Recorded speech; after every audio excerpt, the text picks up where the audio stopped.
La carta robada, de Edgar Allan Poe. Acababa de oscurecer en París, y esa noche borrascosa del otoño de 1800 me hallaba yo disfrutando del doble placer de meditar y fumar en pipa en compañía de mi amigo C. Auguste Dupin, en su pequeña biblioteca o despacho interior, au 3e, número 33, Rue Dunot, Faubourg Saint-Germain. Llevábamos más de una hora en profundo silencio y un observador casual nos habría creído atenta y exclusivamente dedicados a estudiar las ensortijadas volutas de humo que cargaban el aire de la habitación. En cuanto a mí respecta, sin embargo, estaba dedicado a la discusión mental de ciertos asuntos que habíamos tratado en horas más tempranas de la tarde. Me refiero al caso de la Rue Morgue y al misterio del asesinato de Marie Roget. Me pareció, por tanto, una curiosa casualidad ver abrirse la puerta de la habitación para dar paso a nuestro viejo amigo Monsieur G., el prefecto de la policía de París. Le dimos una calurosa bienvenida, pues el hombre tenía casi tanto de entretenido como de despreciable, y llevábamos varios años sin verlo. Habíamos estado sentados en la penumbra y Dupin se levantó para encender una lámpara, pero volvió a sentarse sin llegar a hacerlo cuando Monsieur G. dijo que venía a consultarnos, o mejor dicho, a pedir la opinión de mi amigo sobre cierto asunto oficial que le estaba dando muchos quebraderos de cabeza. Si es algo que requiere reflexión, observó Dupin mientras se abstenía de prender la mecha, no será más provechoso analizarlo a oscuras. Esa es otra de sus ideas raras, dijo el prefecto, cuya costumbre era tildar de raro todo cuanto no alcanzaba a comprender, por lo que vivía sumido en una verdadera legión de rarezas. Muy cierto, dijo Dupin mientras entregaba una pipa a su visitante y le acercaba una cómoda butaca. ¿Y de qué problema se trata esta vez?, pregunté yo. No será otro asesinato, espero. No, nada de eso. Lo cierto es que el asunto parece muy sencillo y no tengo ninguna duda de que podemos resolverlo perfectamente nosotros mismos, pero he pensado que a Dupin le gustaría conocer los detalles, tratándose de algo tan enormemente raro.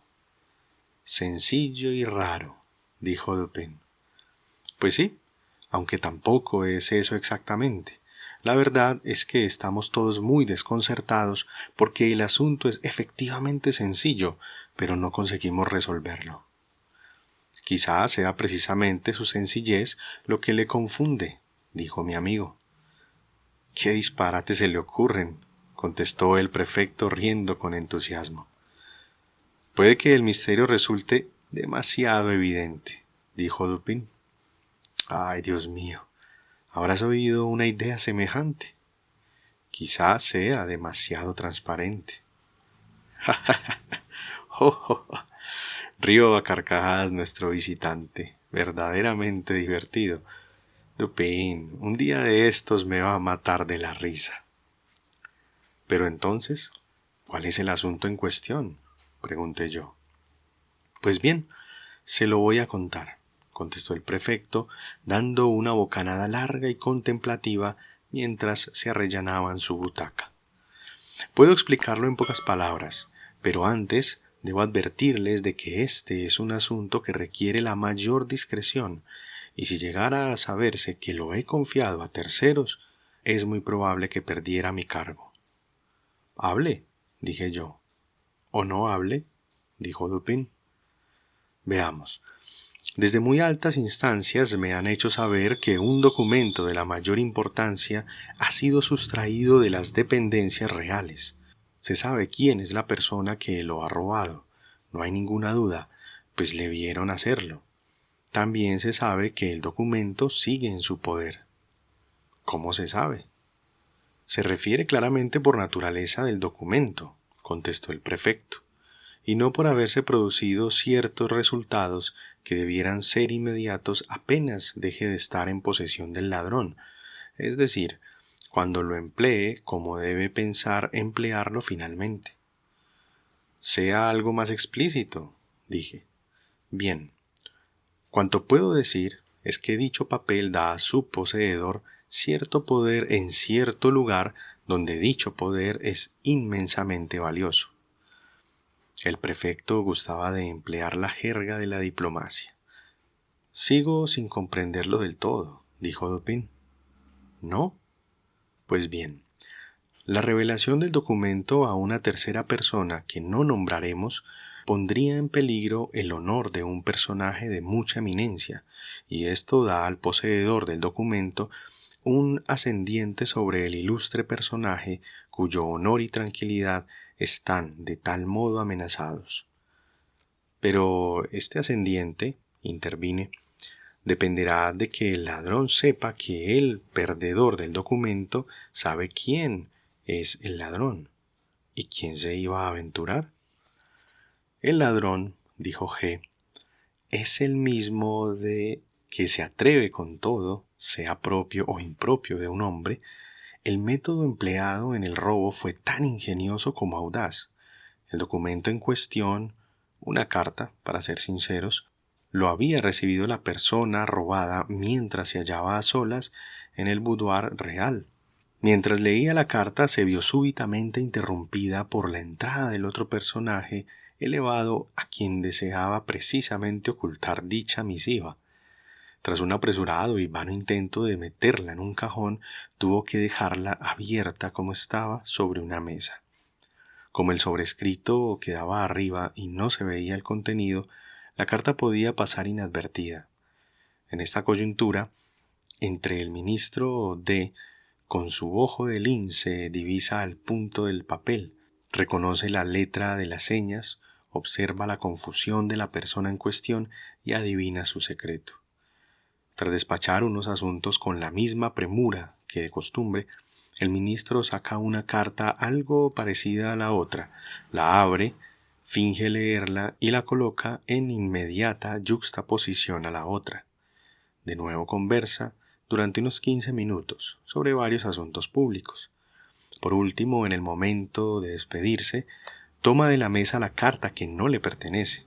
Su legítima dueña lo ve, pero evidentemente no se atreve a denunciar el hecho en presencia del tercer personaje, a quien tiene codo con codo.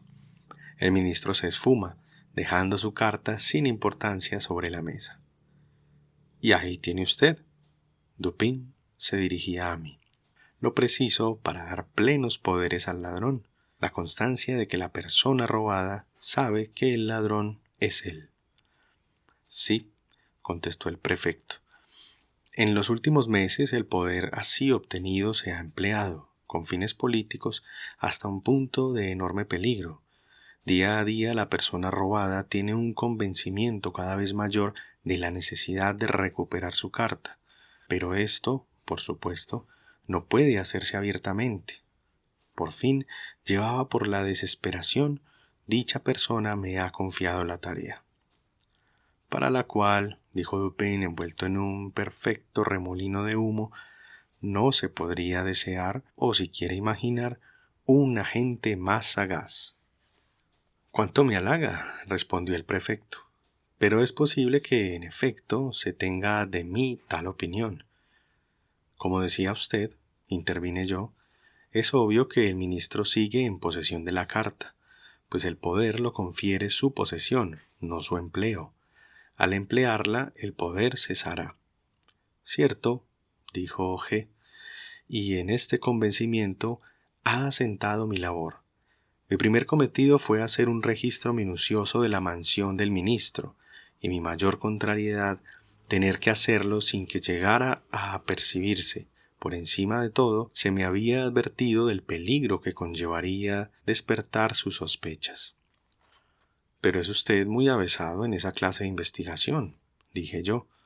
«La policía parisina ya habrá hecho lo mismo en multitud de ocasiones». «Sí, por supuesto, y por ese motivo no me angustié. Las costumbres del ministro me daban, además, una enorme ventaja. Es frecuente que pase fuera de casa noches enteras. En absoluto tiene un elevado número de sirvientes y todos duermen lejos de los aposentos de su amo. Al ser en su mayoría napolitanos, resulta fácil emborracharlos. Como ya sabrán, Dispongo de unas llaves con las que puedo abrir cualquier habitación de París. En 3 meses no ha pasado una noche entera sin que yo registrara en persona la casa de D. Mi honor está en juego, y ya puestos a confiarles secretos, la recompensa es enorme. Así que no abandoné la búsqueda hasta quedar plenamente satisfecho de que el ladrón es un hombre más astuto que yo. He investigado hasta el último rincón de la casa donde pudiera haber escondido el papel. Pero no es posible, sugerí, que estando la carta en posesión del ministro, como parece indudable, pueda haberla ocultado en otro lugar que no sea su propia casa. Sería sumamente difícil, dijo Dupin. Las peculiares circunstancias de la corte hoy en día, y sobre todo las intrigas en que D se haya envuelto, exigen tener el documento muy a mano para poder disponer de él inmediatamente en caso de ser necesario, cosa igual de importante que su posesión. ¿Disponer de él? Repetí. Es decir, destruirlo, dijo Dupin. Entiendo, dije. Entonces, el papel tiene necesariamente que estar en la casa. En cuanto a que el ministro lo lleve encima, supongo que podremos descartarlo. Por completo, dijo el prefecto. He mandado que unos falsos bandidos lo aborden en 2 ocasiones y he observado cómo le registraban de pies a cabeza. No tenía por qué haberse tomado esa molestia, dijo Dupin. Supongo que D no estará del todo chiflado y siendo así, habrá dado por hecho que tendrían lugar esos falsos asaltos. No está del todo chiflado, dijo G, pero es un poeta, cosa que, en mi opinión, dista solo un palmo de la chifladura. Cierto, dijo Dupin, tras dar una larga y pensativa bocanada a su pipa de espuma de mar. Aunque yo también me confieso culpable de hacer algún que otro ripio. Propongo que nos cuente en detalle, dije yo, los pormenores de su búsqueda. Pues lo cierto es que le dedicamos mucho tiempo al asunto y buscamos en todas partes. Yo cuento con una experiencia de años en casos parecidos. Recorrí la casa íntegra, cuarto por cuarto, dedicando las noches de una semana entera a cada habitación. Primero examinamos los muebles de cada estancia. Abrimos todos los cajones posibles y, como supongo que ya sabrán, para un policía que se precie de serlo no existe eso que se suele llamar cajón secreto. En una inspección semejante, el hombre que pase por alto un cajón secreto es un imbécil. Además, son habas contadas. Cada mueble tiene un cierto volumen, una cantidad de espacio que debe justificarse. Seguimos unas normas muy estrictas. No se nos escaparía ni la 50ª parte de una línea. Lo vimos todo. Tras los armarios, pasamos a las sillas, los almohadones, los exploramos con esas agujas finas y largas que ya me han visto ustedes usar. En cuanto a las mesas, las desmontamos quitando los tableros. ¿Para qué? En ocasiones, quien desea ocultar algo desmonta el tablero de una mesa o de un mueble similar. Después perfora una de las patas, esconde el objeto en el hueco y vuelve a poner el tablero en su sitio. Lo mismo se hace con los postes de los doseles y cabeceros de las camas. ¿Pero no puede localizarse la cavidad por el sonido?, pregunté. De ninguna manera si tras depositar el objeto se rellena el espacio de una buena capa de algodón. Además, en nuestro caso, estábamos obligados a trabajar sin hacer ruido.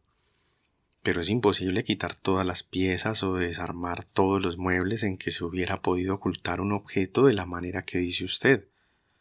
Una carta puede comprimirse en un finísimo canuto, muy parecido en forma y tamaño a una aguja de hacer punto, y así se puede insertar en el travesaño de una silla, por ejemplo.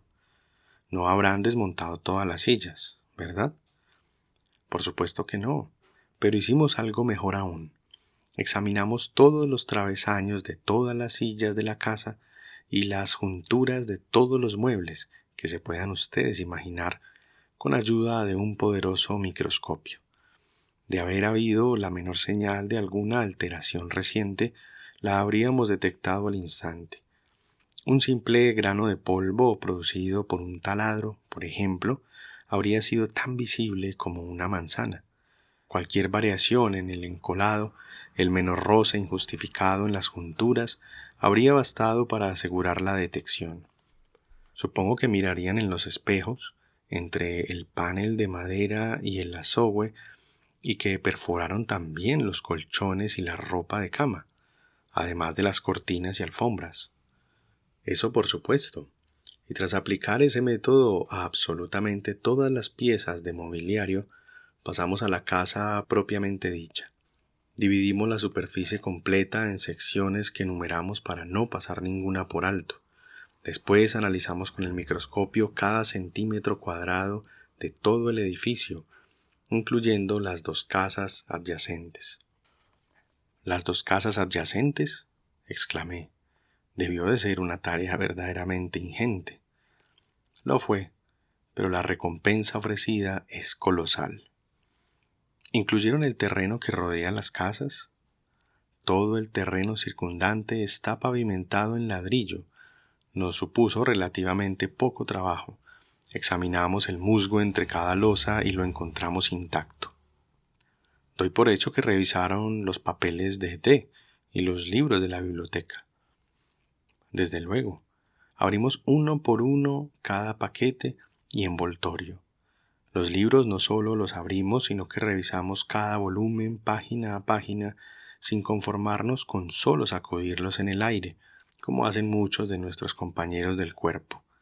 También medimos el grosor de todas las cubiertas con la técnica de medición más precisa y las sometimos al más estricto análisis con el telescopio. De haberse trastocado alguna de las encuadernaciones, hubiera sido del todo imposible que nos pasara inadvertido. Unos 5 o 6 volúmenes recién llegados de manos del encuadernador los examinamos longitudinalmente con las agujas. ¿Exploraron los suelos bajo las alfombras? No lo dude. Levantamos las alfombras y examinamos los tablones del suelo con el microscopio. ¿Y el papel de las paredes? Sí. ¿Miraron en los sótanos? Miramos. Entonces, se ha equivocado usted, dije, y la carta no está en la casa como usted supone. Me temo que en eso tenga usted razón, dijo el prefecto.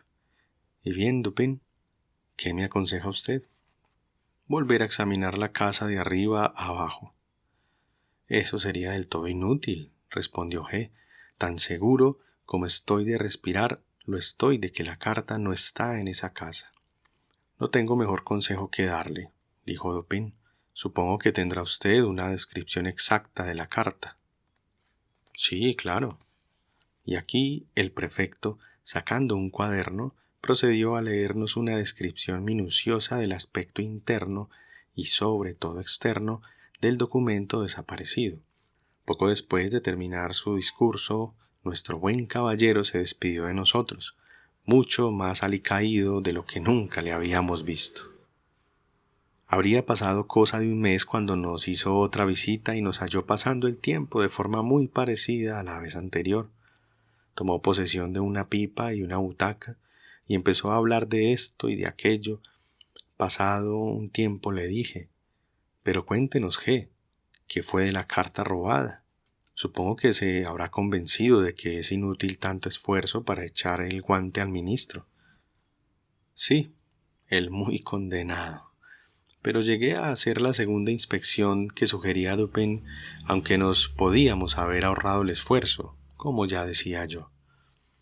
¿Cuánto dijo usted que ofrecen en recompensa? Pues una barbaridad. Es una cantidad muy generosa. Prefiero no decir exactamente cuánto, pero sí le diré que estoy dispuesto a dar un cheque de 50.000 francos a quien me consiga esa carta. Lo cierto es que este asunto gana importancia día tras día y acaban de doblar la recompensa. Pero aunque ofrecieran 3 veces esa suma, yo no podría hacer más de lo que he hecho. Hombre, sí, dijo Dupin, arrastrando las palabras entre bocanadas de humo. Yo creo, Dupin, que no ha llegado usted hasta el final en este asunto. Se podría hacer algo más, creo yo, ¿eh?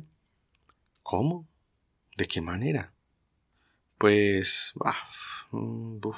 podría pedir consejo en este asunto, ¿eh? ¿Se acuerda usted de la historia que cuentan en Abernethy? No, a Abernethy que le zurzan. De acuerdo, por mí que le zurzan, pero érase una vez un avaro con dinero que tuvo la idea de obtener gratis el consejo médico del tal Abernethy. A este fin, sacó el tema en una conversación a puerta cerrada, contando el caso al médico como si fuera el de una persona imaginaria. Supongamos, dijo el avaro, que los síntomas son estos y estos. Y bien, doctor, ¿usted qué le aconsejaría? Yo, contestó Abernethy, le aconsejaría que fuese a ver a un médico. Pero, dijo el prefecto algo apabullado, si yo estoy tan dispuesto a que me den consejo como a pagarlo, es verdad que daría 50.000 francos a cualquier persona que me ayudara en este asunto. En ese caso, contestó Dupin, abriendo un cajón y sacando una libreta de cheques, ya puede usted hacerme un cheque por la cantidad mencionada. Cuando lo haya firmado, le entregaré la carta. Yo me quedé atónito. El prefecto parecía absolutamente estupefacto. Durante unos instantes no habló ni se movió, mirando incrédulo a mi amigo con la boca abierta y unos ojos que parecían a punto de salírsele de las órbitas. Cuando al fin se recuperó un poco, tomó una pluma y, deteniéndose de cuando en cuando para mirar al vacío, rellenó y firmó un cheque de 50.000 francos que pasó a Dupin por encima de la mesa. Este lo examinó cuidadosamente y lo guardó en su cartera. Después, abriendo con una llave su escritorio, sacó una carta y la entregó al prefecto. Nuestro funcionario la agarró con un contundente espasmo de alegría, la abrió con manos temblorosas, echó una rápida ojeada a su contenido y después, tambaleándose, logró llegar hasta la puerta y salió corriendo toscamente de la habitación y de la casa, sin haber dicho una sola sílaba desde que Dupin le pidió que rellenara el cheque. Una vez que se hubo marchado, mi amigo emprendió sus explicaciones. La policía parisina es enormemente eficaz a su manera, dijo. Son perseverantes, ingeniosos, astutos y están muy versados en el conocimiento que sus funciones parecen exigir. Por tanto, cuando G nos explicó su manera de registrar la mansión de D, di por hecho que su investigación había sido satisfactoria en lo referente a la labor en sí. ¿En lo referente a la labor en sí?, pregunté. Sí, dijo Dupin. Los métodos empleados no solo eran los mejores de que se dispone, sino que se pusieron en práctica con absoluta perfección. Si la carta hubiera estado a su alcance, no cabe la menor duda de que estos muchachos la habrían encontrado. Yo me eché a reír, pero él siguió hablando muy serio. Los métodos, por lo tanto, son los mejores y se han empleado bien, continuó. Su defecto estriba en no ser aplicables a este caso ni a este hombre. El prefecto es capaz de convertir una serie de recursos altamente ingeniosos en una especie de lecho de procrustes en el que encaja su propósito a la fuerza, pero se equivoca siempre al ser demasiado profundo o demasiado superficial para el asunto de turno, y muchos colegiales razonan mejor que él. Conocí a uno de 8 años cuya capacidad para augurar jugando a pares o nones causaba una admiración general. El juego es muy sencillo, y los niños jugaban con canicas. Uno de ellos escondía varias canicas en la mano y le preguntaba al otro si eran pares o nones. Quien lo adivinaba ganaba una. Quien se equivocaba perdía una. El niño al que me refiero ganó todas las canicas del colegio. Por supuesto, tenía un método de adivinación que consistía en la mera observación y en la valoración de la astucia de sus adversarios. Supongamos que uno de ellos es un tonto de capirote que, levantando la mano cerrada, pregunta ¿son pares o nones? Nuestro muchacho responde nones y pierde. Pero la segunda vez gana porque entonces se dice a sí mismo el tonto tenía pares la primera vez y su inteligencia solo le llega para hacerle cambiar a nones la siguiente. Por tanto, diré nones. Lo dice y gana. Pero si le toca jugar con un tonto algo más listo que el primero, razonará de la siguiente manera. Este mozo sabe que ha empezado diciendo nones y la segunda vez su primer impulso será cambiar de pares a nones, como hizo el primer tonto. Pero al pensarlo bien, caerá en la cuenta de que es una variación demasiado sencilla y por fin se decidirá a poner pares igual que antes. Así que diré pares. Lo dice y gana. Pero la forma de razonar de este niño, que para sus compañeros tiene buena suerte, ¿en qué consiste verdaderamente? Consiste, respondí, en una identificación del intelecto del razonador con el de su oponente. Así es, dijo Dupin, y al preguntar al niño por qué medio lograba esa identificación tan profunda que le hacía triunfar en sus augurios, recibí la siguiente contestación. Cuando quiero averiguar lo listo, tonto, bueno o malo que es alguien, o lo que está pensando en ese momento, adapto lo mejor que puedo el gesto de mi cara al de la suya, y luego espero a ver qué ideas o sentimientos tengo en la cabeza o el corazón que hagan juego o coincidan con el gesto de mi cara. Esta respuesta del colegial está en base de toda la falsa profundidad que se ha atribuido a la Rochefoucauld, la Bruyère, Maquiavelo y Campanella. Entonces, si le he entendido bien, dije, la identificación de la inteligencia del razonador con la de su oponente depende de la precisión con que se calibre la inteligencia de dicho oponente. Su utilidad práctica depende de ello, contestó Dupin. El prefecto y su cohorte fallan tan a menudo, primero por no lograr dicha identificación, y segundo por calibrar mal, o mejor dicho, por no calibrar. El intelecto con el que tienen que vérselas solo juzgan ingeniosas sus propias ideas, y al buscar algo que se halle oculto, reparan solo en los medios que ellos mismos hubieran empleado para esconderlo. En una cosa sí tienen razón, su ingenio representa fielmente el del común de las gentes. Pero cuando la astucia del criminal tiene un carácter distinto de la suya, éste logra engañarles, por supuesto. Esto sucede siempre que la astucia sea superior a la suya y muy a menudo siendo inferior. Ellos jamás cambian sus principios de una investigación a otra. En el mejor de los casos, si se encuentran ante una urgencia excepcional o una recompensa desmesurada, aumentan o exageran sus viejos métodos o prácticas, sin alterar sus principios. Por ejemplo, en el caso de D. ¿Qué se ha hecho para variar el principio de acción? ¿Qué son todos esos rastreos, perforaciones, auscultaciones, análisis con el microscopio y divisiones de la superficie del edificio en centímetros cuadrados numerados?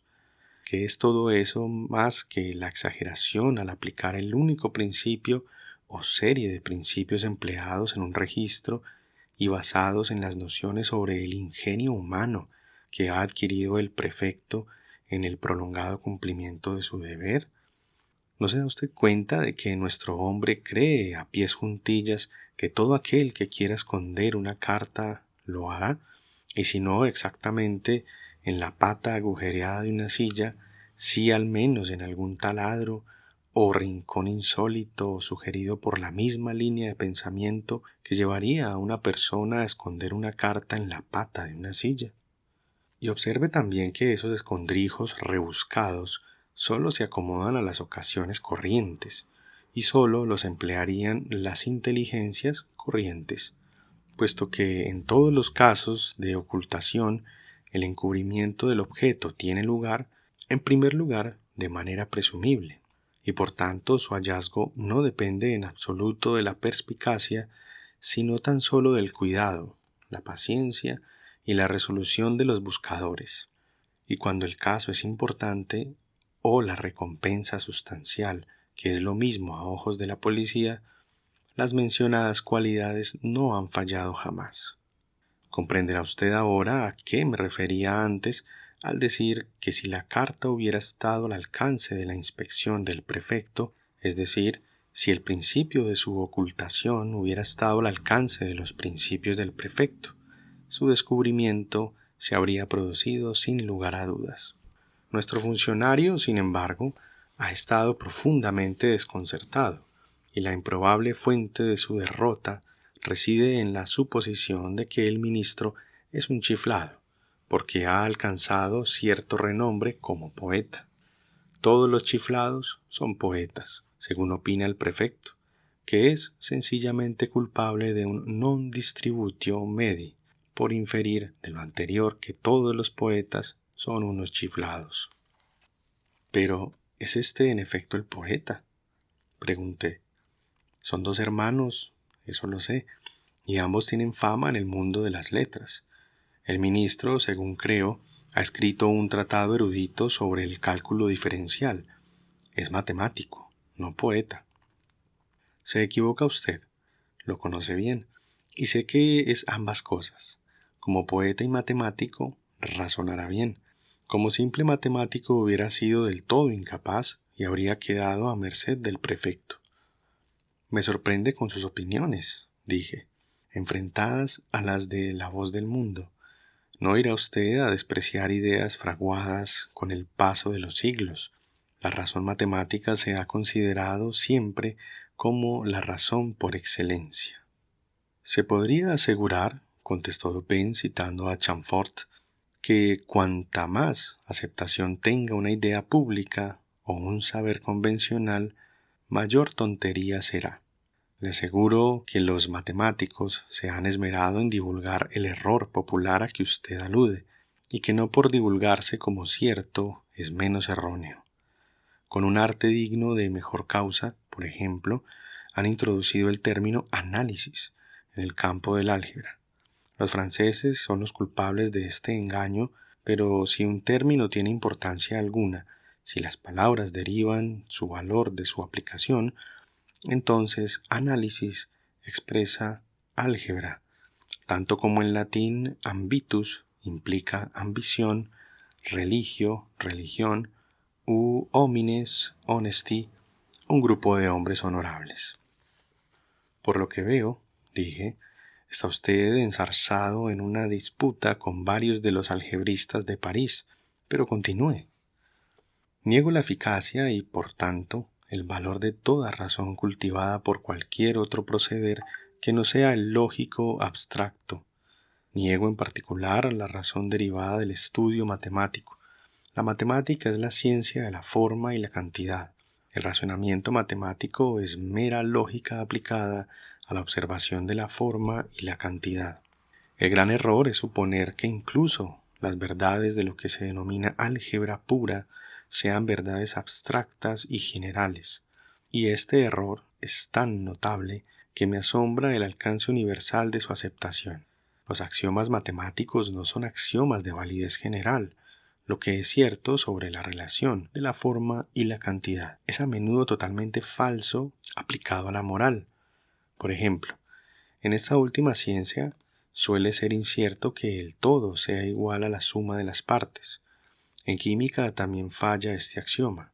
Asimismo, falla en cuanto a la consideración del impulso, pues dos impulsos con valores distintos no tienen necesariamente al unirse un valor igual a la suma de sus valores separados. Existen muchas otras verdades matemáticas que sólo lo son dentro de los límites de la relación. Pero el matemático argumenta por costumbre en base a sus verdades finitas, como si tuvieran una aplicación general, tal como el mundo entero da por hecho. Bryant, en su Docta Mitología, alude a una fuente análoga de error cuando dice que, si bien nadie cree en las fábulas paganas, solemos olvidarnos y extraer consecuencias de ellas como si fueran realidades existentes. Pero los algebristas, que son paganos, sí creen en las fábulas paganas, y las inferencias que extraen no proceden tanto del olvido como de un inexplicable embrollo de la mente. En resumen, jamás he conocido a un matemático en quien se pudiera confiar fuera de sus ecuaciones y raíces, o quien no tenga por artículo de fe que x al cuadrado más px es absoluta e incondicionalmente igual a q. A manera de experimento, hágame el favor de decir a uno de estos señores que en su opinión pueden darse ocasiones en que x al cuadrado más px no sea del todo igual a q, y una vez que le haya hecho comprender lo que quiere decir, quítese de en medio lo antes posible, porque sin duda intentará emprenderla con usted a golpes. Lo que quiero decir, continuó Dupin mientras yo reía ante sus últimas observaciones, es que si el ministro hubiera sido solo un matemático, el prefecto no habría tenido ninguna necesidad de darme este cheque. Pero yo sabía que es tanto matemático como poeta, y adapté mis medidas a su capacidad en relación con las circunstancias que le rodeaban. Sabía que es un cortesano y un intrigante audaz. Estimé improbable que un hombre así no conociese los métodos policiales tradicionales. Sería muy extraño que no anticipase, y los hechos han probado que sí lo hizo, los falsos asaltos de que fue objeto. Consideré que por fuerza habría previsto la inspección secreta de su casa, sus frecuentes ausencias por la noche, que el prefecto aclamó como una clara contribución a su éxito, me parecieron simples ardides para permitir una minuciosa inspección policial y así convencer a G, cuanto antes, como así ocurrió, de que la carta no estaba en la casa.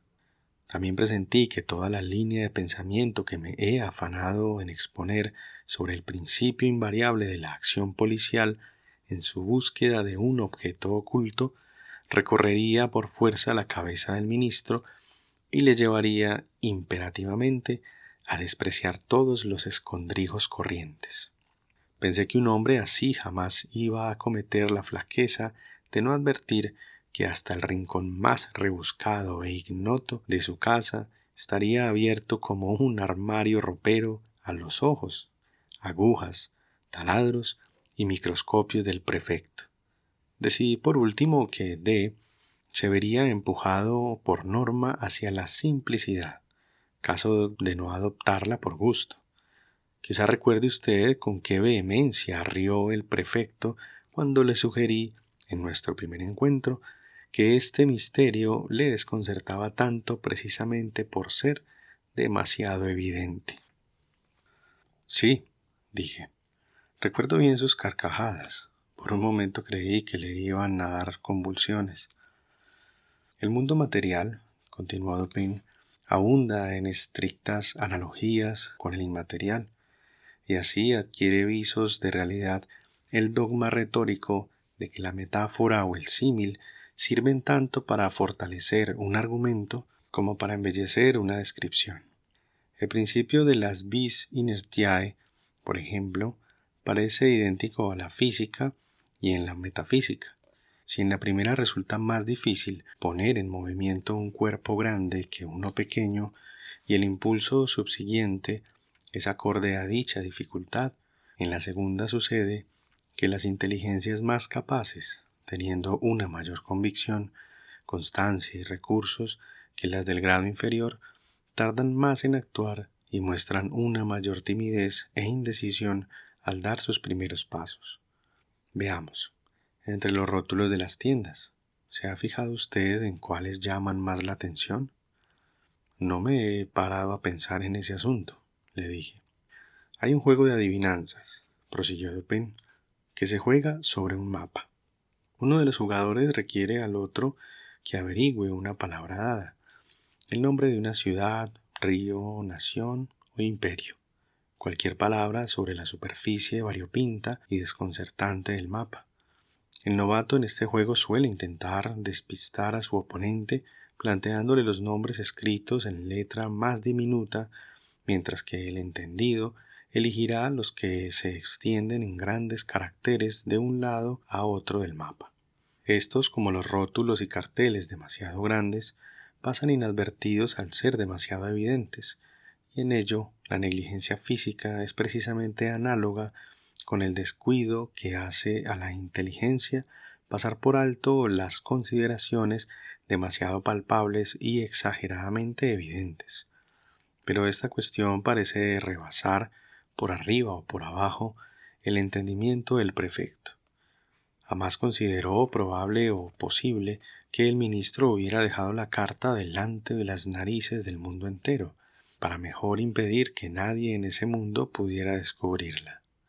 Pero cuanto más pensaba yo en el audaz, refinado y penetrante ingenio de D., en que siempre debía tener el documento a mano para poder sacarle el máximo provecho, y en la absoluta certeza proporcionada por el propio prefecto de que no estaba al alcance de sus métodos de inspección tradicional, más me convencía de que, para esconder la carta, el ministro había recurrido al inmejorable y sagaz expediente de no ocultarla en absoluto. Movido por estas ideas, me pertreché de unas gafas con cristales verdes y una hermosa mañana me presenté como por casualidad en la mansión ministerial. Encontré a D. en casa, dedicado como siempre a bostezar, holgazanear y perder el tiempo, fingiendo hallarse al límite del ennui. Debe de ser el ser humano más activo que existe hoy en día, pero esto tan solo cuando no le ve nadie. Para ponerme a su altura me quejé de mi mala vista y de tener que llevar gafas, bajo cuyo resguardo inspeccioné cautelosa por detalladamente toda la habitación mientras fingía prestar atención solo a las palabras de mi anfitrión. Me fijé atentamente en un gran escritorio junto al que estaba sentado D., y sobre el que había cartas y papeles esparcidos, uno o dos instrumentos musicales y unos cuantos libros.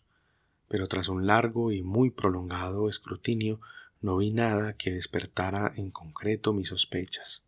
Por fin mis ojos, haciendo un recorrido circular, cayeron sobre un tarjetero de cartón con filigrana dorada que colgaba de una sucia cinta azul atada a un pequeño tirador de bronce que había en mitad de la repisa de la chimenea.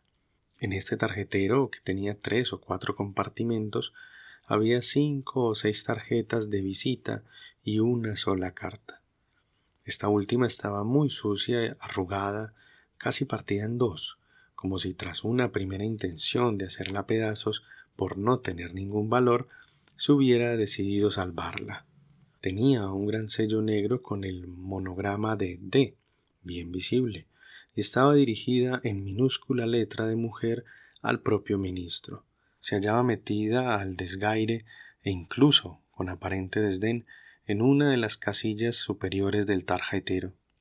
Apenas vi la carta, llegué a la conclusión de que era la que yo buscaba. Por cierto que en apariencia era completamente distinta que aquella cuya descripción tan minuciosa nos había leído el prefecto. Esta tenía el sello grande y negro, con el monograma de D. El de la otra era pequeño y rojo, con el escudo ducal de la familia S. En esta, las señas del ministro estaban en una letra minúscula y femenina. En la otra, el trazo del sobrescrito dirigido a un miembro de la realeza era claramente visible y decidido. El tamaño era el único punto en común, pero estas diferencias tan extremadamente marcadas, la suciedad, el papel manchado y roto, tan contradictorias con las verdaderas costumbres metódicas de D, y tan obviamente destinadas a dar una falsa impresión del valor del documento, estas diferencias, además de la preponderancia descarada de la carta, a la vista de cualquier invitado y de acuerdo, por tanto, con mis conclusiones anteriores, corroboraban firmemente las sospechas de quien iba ya con intención de sospechar. Prolongué mi visita todo lo posible y mientras mantenía una animada discusión con el ministro sobre un tema que sabía que le interesaba y apasionaba, de hecho mantuve la atención clavada en la carta. Empleé este examen para grabar en mi memoria su apariencia externa y colocación en el tarjetero. Además, acabé haciendo un descubrimiento que disipó cualquier pequeña duda que pudiera quedarme. Al escudriñar los bordes del papel, me di cuenta de que estaban más estropeados de lo necesario. Tenían ese aspecto ajado de todo papel grueso que, una vez doblado y prensado con una plegadera, se vuelve y se dobla en sentido contrario sobre los mismos pliegues o surcos hechos la primera vez. Este hallazgo me bastó. Supe claramente que la carta estaba dada la vuelta como un guante, con el sobrescrito y el sello cambiados. Me despedí del ministro y me marché de inmediato, dejando encima de la mesa la caja de oro donde llevaba el rapé. A la mañana siguiente acudí en busca de la caja y proseguimos, con no poco entusiasmo, la conversación del día anterior. En estas estábamos cuando se oyó un fuerte estampido como de pistola, justamente bajo las ventanas de la mansión, seguido de varios gritos pavorosos y las voces de una multitud espantada. D. corrió hacia una ventana, la abrió de par en par y se asomó. En ese momento me acerqué al tarjetero, tomé la carta, la guardé en el bolsillo y la sustituí por un facsímil, por lo que se refiere al aspecto externo, que había preparado con esmero en casa, imitando fácilmente el monograma de D, con un sello de miga de pan. El alboroto de la calle se debía al exaltado comportamiento de un hombre con un mosquetón que acababa de disparar contra un grupo de mujeres y niños. Sin embargo, resultó que el arma no estaba cargada y las gentes dejaron marchar al individuo, un borracho o un loco. Al verle marcharse, D. se apartó de la ventana donde yo me había reunido con él apenas logrado mi propósito. Poco después me despedía de él. El supuesto lunático era un hombre al que había pagado yo. Pero, ¿qué intención tenía usted?, le pregunté, al reemplazar la carta por un facsímil. ¿No habría sido mejor hacerse con ella en la primera visita por las buenas y marcharse después? El ministro D. es un hombre temerario y valiente, contestó Dupin. Además, en su casa no faltan sirvientes fieles a sus intereses. De haber hecho el intento desesperado que usted sugiere, podría no haber salido vivo de la residencia ministerial. El buen pueblo de París quizá no hubiera vuelto a saber de mí. Ya conoce usted mis simpatías políticas. En este asunto soy partidario de la dama en cuestión. Durante 18 meses el ministro la ha tenido en su poder. Ahora ella lo tiene a él, pues ajeno a que no está en posesión de la carta, D.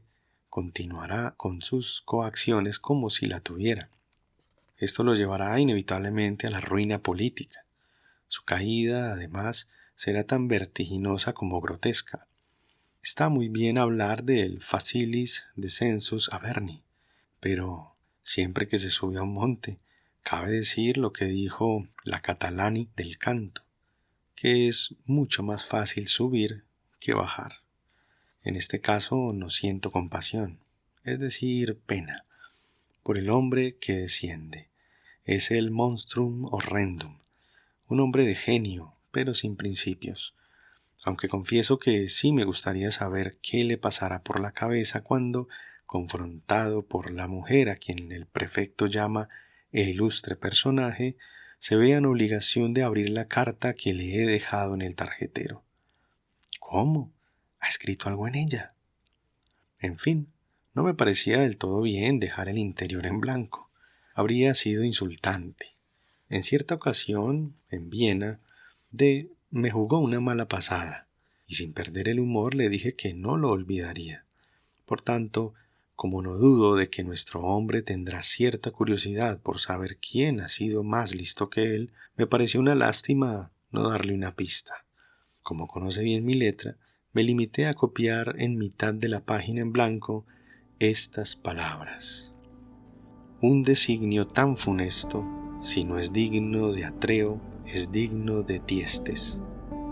la hallará usted en el Atre de Crevillon. De esta manera, mis queridos amigos, finaliza La carta robada de Edgar Allan Poe. Espero le hayan disfrutado el relato, que les esté gustando esta secuencia de relatos de El Genio, uno de los genios de la literatura de terror y policíaca. Así que nada, los espero en la próxima. Muchas gracias por estar ahí, por escucharnos. Nos estamos hablando. Chao.